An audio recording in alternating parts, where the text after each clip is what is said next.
मरने से एक दिन पहले पति पत्नी आंगन में बैठे हुए हैं और दोनों साथ में चाय पी रहे हैं। वो महिला बहुत भावुक होती है और अपने पति से कहती है कि क्या मेरी आप एक बात सुनोगे।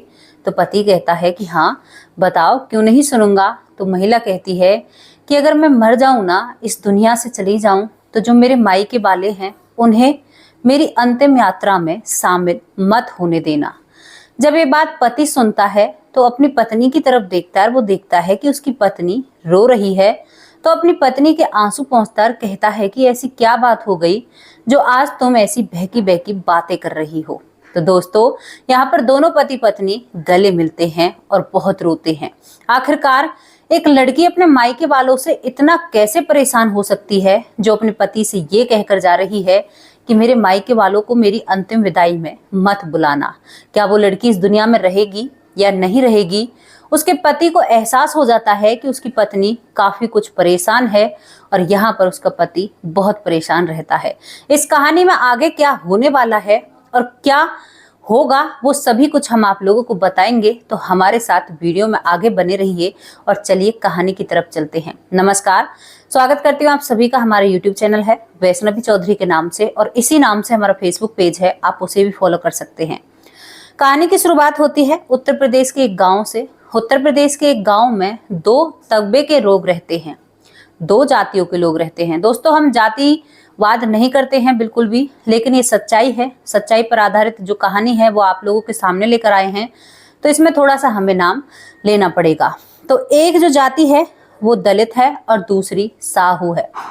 दलित का लड़का होता है, साहू की लड़की होती है। लड़के का नाम ललित होता है और लड़की का नाम रमा होता है। ललित और रमा एक ही गांव में पले बड़े हैं। दरअसल जो रमा का घर होता है वो ललित के घर से छिपा हुआ है, तो दोनों बचपन से ही साथ खेले हैं और साथ पले बड़े हैं। लेकिन जब उन्हें होश आता है, होश संभाला है, तो वो एक दूसरे को पसंद करने लगते हैं। वो एक ही स्कूल में पढ़ाई करते हैं और दोनों जने लंच से लेकर हर चीज और हर बात शेयर करते हैं। अब उन्हें भी पता नहीं चलता कि कब कब में उन दोनों में प्यार हो जाता है एक दूसरे से और वो दोनों एक दूसरे से प्यार करने लगते हैं। प्यार भी वादे कस्में इतनी ज्यादा खाई जाती हैं कि लड़की लड़के के बिना नहीं रह सकती और लड़का लड़के के बिना नहीं रह सकता। लेकिन जब जो रमा होती है ललित से बात करती है कि मुझे तुमसे शादी करनी है, तो ललित कहता है कि मेरी तेरी शादी कैसे हो सकती है, हमारी जातियां अलग हैं और हम एक ही गांव के हैं। अगर हम ऐसा करेंगे तो ये गांव वाले ही हमें मार डालेंगे और तुम्हारे परिवार वाले मेरे परिवार को बिल्कुल भी नहीं छोड़ेंगे। लेकिन जो रमा थी वो बहुत ज्यादा पढ़ने लिखने में भी होशियार थी और वो यहाँ पर अब स्टडी करती है एक चीज पर कि क्या कोई प्रेम विवाह कर सकता है। दोस्तों, वो लड़की कई दिनों तक छानबीन करती है और उसे पता चलता है कि जब दो लड़के लड़की बालिग हो जाते हैं और हमारे कानून में कानून है कि अगर वो शादी करना चाहते हैं तो कर सकते हैं, जाति बीच में नहीं आ सकती।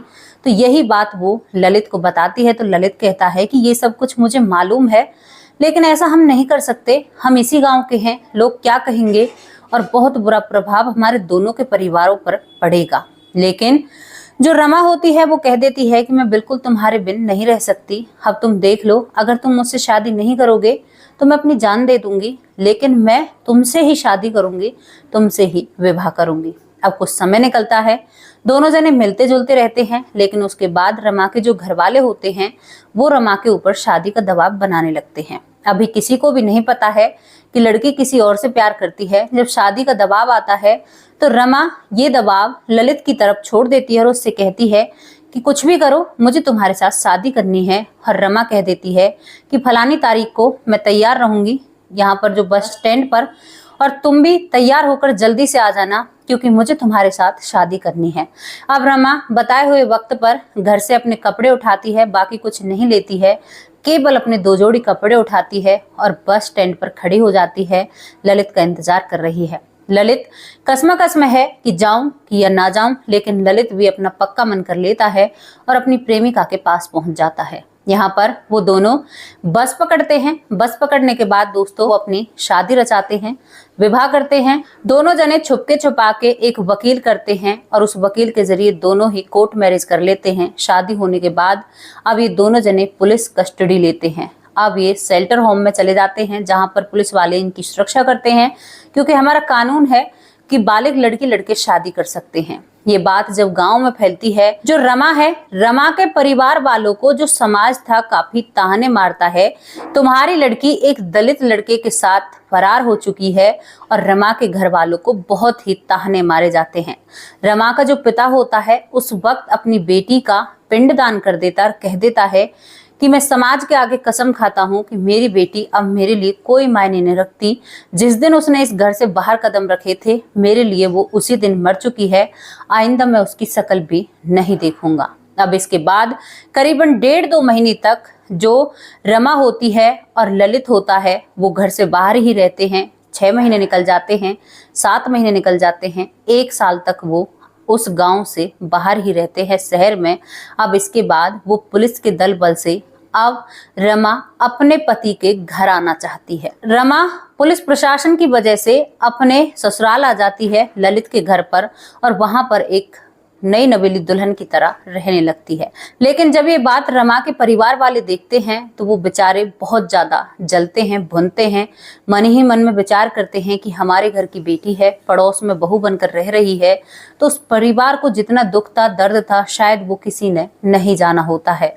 इसके बाद रमा के घर में किसी की मृत्यु हो जाती है तो रमा सोचती है कि मुझे मेरे घर वाले बुलाएंगे, लेकिन रमा को कोई भी नहीं बुलाता है और रमा को वहां पर आने भी नहीं दिया जाता है। दोस्तों, रमा के परिवार में कई लोगों की मृत्यु हो जाती है, कई लोग चले जाते हैं, लेकिन रमा को वो किसी भी चीज में नहीं बुलाते हैं, शादी हो, फंक्शन हो।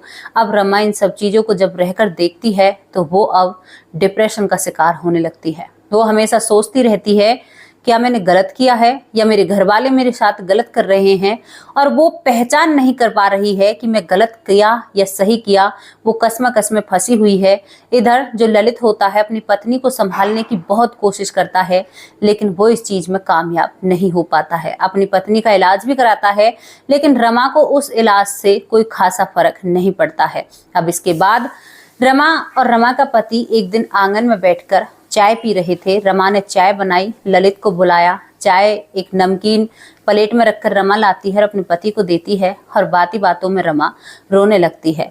ललित अपने फोन में लगा हुआ था, लेकिन जब रमा कहती है कि ललित तुम मेरी एक बात मानोगे, तो ललित कहता है कि हाँ बताओ रमा, क्या बात है। तो वो कहती है कि अगर मैं किसी कारण बस इस दुनिया से चली भी जाऊं तो जो मेरे मायके वाले हैं ना, उन्हें इस घर में आने भी मत देना, और मेरी जो अंतिम विदाई होगी ना उसमें तो बिल्कुल उन्हें देखने भी मत देना। तुम मेरे पति होगे तो ऐसा जरूर करोगे। ललित जब ये बात सुनता है तो वो कहता है कि रमा आखिर ऐसा हुआ क्या है, तुम इतनी परेशान क्यों हो और ऐसी बहकी बहकी बातें क्यों कर रही हो। ललित अपनी पत्नी को अपने गले लगातार कहता है कि ऐसी छोटी बातों को अपने दिमाग में नहीं लाया करते, ऐसा कुछ भी नहीं होगा, समय हर चीज के जख्म भर देता है, देखना तुम धीरे धीरे सब कुछ ठीक हो जाएगा। अब ललित को कहीं ना कहीं आशंका हो चुकी थी कि उसकी पत्नी बहुत ज्यादा बीमार होने लगी है। ललित अपनी पत्नी को हॉस्पिटल ले जाता है, वहां पर डॉक्टरों से चेकअप कराता है। डॉक्टर रमा को दवाई लिखकर दे देते हैं और दोस्तों रमा की दवाई चलने लगती है। लेकिन दवाइयां तो चल रही थी, रमा ने अपने मन में ठान लिया था। रमा अब अपने पति से फोन मांगती है, कहती है कि मुझे आपके फोन से कुछ जरूरी काम है। ललित अपनी पत्नी को फोन दे देता है इस वजह से कि इसका मन लग जाएगा, ये काफी परेशान रहती है। और रमा अपने आप को कमरे में बंद करती है और उस फोन का कैमरा चलाती है, वीडियो चलाती है और उसमें एक वीडियो रिकॉर्डिंग करती है। वो फोन पर पहले तो अपने माँ बाप से माफी मांगती है, कहती है कि मम्मी पापा मुझे माफ करना, मैंने बहुत गलत फैसला लिया अगर आपको लगता है, लेकिन मुझे मेरा प्यार सही लगा तो मैंने इससे शादी कर ली। लेकिन अगर आपके सम्मान को या मान को इतनी ठेस पहुंची है तो इस चीज के लिए मैं माफी मांगती हूँ। लेकिन आज तुम्हारी लाडो बेटी इस दुनिया से जा रही है और मैं कहती हूँ कि मैं जब चली जाऊं तो मेरे लिए एक आंसू तक मत टपकाना, क्योंकि अगर आप आंसू गिरोगे तो इस बेटी के दिल को दर्द होगा, मरने के बाद बेटी को सुकून भी नहीं मिलेगा। वो ऐसी ऐसी बातें करती है दोस्तों, जो भी उस वीडियो को सुनता है और देखता है केवल वो भावुक हो जाता है और बहुत जोर जोर से रोने लगता है जब बाद में वीडियो मिलती है।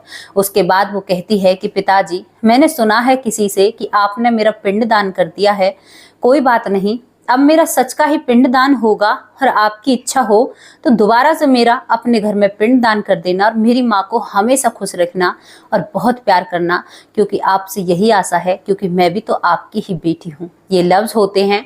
रमा उस वीडियो को चालू रखती है और दोस्तों अपने आप को इस दुनिया से विदा कर देती है। वो इस दुनिया से चली जाती है। कुछ समय निकलता है, वो लटकी रहती है। उसके बाद उसका पति सोचता है कि काफी देर हो गई, फोन नहीं दिया, और उसका पति जब दरवाजा खोलने की कोशिश करता है ललित, तो दरवाजा खुलता नहीं है। ललित को जिस चीज का डर था आज वही चीज हो गई है। ललित जोर जोर से चिल्लाने लगता है। ये आवाज जो रमा थी उसके घर तक भी पहुंचती है और पूरा मोहल्ला इकट्ठा हो जाता है। उस दरवाजे को तोड़ा जाता है और दोस्तों जो मंजर था, ललित उधर ही बेहोश हो जाता है और उसकी हालत इतनी खराब हो जाती है कि ललित को आईसीयू रूम में ले जाना पड़ता है। इसके बाद वहां पर पुलिस आती है। पुलिस सबको अपने कब्जे में लेती है और उसका पोस्टमार्टम कराती है।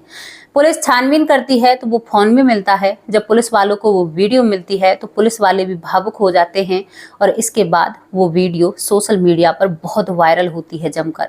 यहाँ पर जो रमा थी वो वीडियो में ये भी कहकर गई थी कि मेरी मौत का जिम्मेदार कोई भी नहीं है, केवल मैं अपनी मौत का जिम्मेदार हूँ। लेकिन मैं कहती हूँ पापा, अगर अगला जन्म हुआ तो मैं तेरी ही बेटी बनकर इस दुनिया में आऊं, किसी और की बेटी बनकर इस दुनिया में नहीं आना चाहती।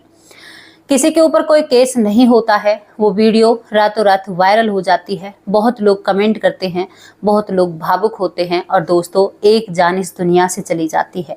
अब यहाँ पर समझ में नहीं आ रहा कि माँ बाप की गलती है, बेटी की गलती है या उस लड़के की गलती है, उसने उस लड़की से प्यार किया। दोस्तों ये मैं आप लोगों पर छोड़ती हूँ, आप बता सकते हो इसमें किसकी गलती है। जो भी दोषी है या किसी की भी गलती है तो आप अपनी एक राय छोड़कर जरूर जा सकते हैं, ताकि लोगों को आगे प्रेरणा मिले। हालांकि हम यहाँ पर आप लोगों से एक ही बात कहना चाहते हैं। एक ही गांव के हिंदू धर्म में, हिंदू रीति रिवाज में उन्हें बहन भाई ही माना जाता है। लेकिन अगर ये सब कुछ हो गया था तो एक माँ बाप को शायद कहीं ना कहीं एडजस्ट करना चाहिए था। लेकिन इस पर कुछ शब्द है नहीं मेरे पास। आपकी जो भी राय है आप अपनी राय रख सकते हो। और दोस्तों इस कहानी में क्या कुछ सामने निकल कर आया है वो भी आप रख सकते हो। तो जैसी भी आपको ये स्टोरी लगी हो आप अपनी राय रख सकते हो। कुछ बातें हमारे समाज में ऐसी हो जाती हैं जिन्हें सुनना भी मजबूरी है और सुनानी भी मजबूरी हो जाती है, और कुछ बेकसूर लोग इस दुनिया से चले जाते हैं केवल अपनी नासमझी की वजह से। तो जो भी आपकी राय है कमेंट बॉक्स में जरूर रखना। कल फिर हाजिर होंगे किसी सच्ची और अच्छी स्टोरी के साथ। तब तक के लिए आप लोगों से विदा लेते हैं, क्योंकि कल भी तो आप लोगों के सामने आना है। नमस्कार।